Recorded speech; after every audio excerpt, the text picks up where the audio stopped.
পবিত্র করের নামে এবার এফআইআর দায়ের করা হলো। পবিত্র কর নন্দীগ্রামের তৃণমূল প্রার্থী পবিত্র কর, তার নামে এবার এফআইআর। বিজেপির বুথ সভাপতিকে মারধরের অভিযোগ করা হয়েছে পবিত্র করের বিরুদ্ধে।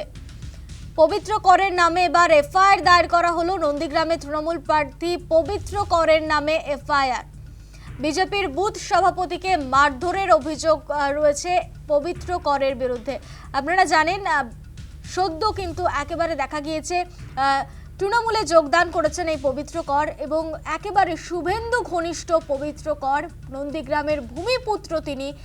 গত কয়েকদিন আগেই অভিষেক বন্দ্যোপাধ্যায়ের হাত ধরে তৃণমূলে যোগদান করেছেন তিনি এবং তারপরে নন্দীগ্রাম থেকে প্রার্থী করা হয়েছে এই পবিত্র করকে। সেখান থেকেই বিজেপির হয়ে লড়ছেন শুভেন্দু অধিকারী। পবিত্র করের নামে এফআইআর দায়ের করা হলো। নন্দীগ্রামে তৃণমূল প্রার্থী পবিত্র করের নামে এফআইআর দায়ের করা হয়েছে। বিজেপির বুথ সভাপতিকে মারধরের অভিযোগ এবং কমিশনের নজরে এই বিষয়টি আনবেন বলে জানিয়েছেন বিরোধী দলনেতা শুভেন্দু অধিকারী।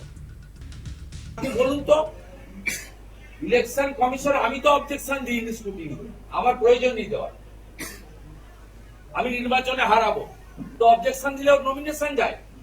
ও একটা লোক বিজেপি পদ্মফুলের পঞ্চায়েত মেম্বার আর তৃণমূলের রেজিগনেশন দেয়নি, তৃণমূলের বিধানসভার প্রার্থী। ইলেকশন কমিশনকে তো আমি প্রশ্ন করতে চাই, কোন আইনে আছে ভারতবর্ষের প্রাপ্তবয়স্ক নাগরিক দুটো রাজনৈতিক দলের সদস্য হতে পারে? রাজনৈতিক দলের সদস্য না হলে প্রতীক পায় না। উনি বয়ালের পদ্মফুলের পঞ্চায়েত মেম্বার আর তৃণমূল কংগ্রেসের হয়ে বিধানসভার প্রার্থী। আমি আগে জানি রেজিগনেশন দেয়নি, কিন্তু আমি অবজেকশন দিলেই ওকে তো চেনেই নাকি। নন্দীগ্রামের সোনাচূড়া গোকুলনগরের কেউ চেনেই না, নন্দীগ্রামের বিরুলিয়ার কোন মা বোন চেনেই না।